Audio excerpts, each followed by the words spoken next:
मेरी जान चाड़े बाण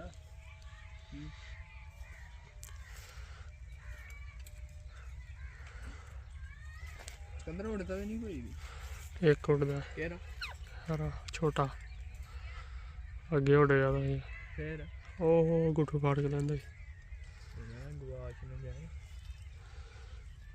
ਉਹਦੇ ਖੰਭ ਵੇਖ ਨਾ ਕਿੰਨੇ ਵੱਡੇ ਨੇ ਵੱਢ ਦੇ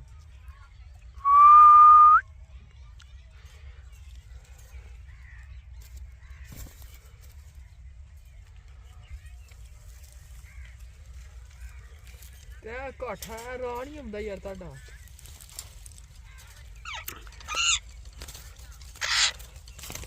बड़ा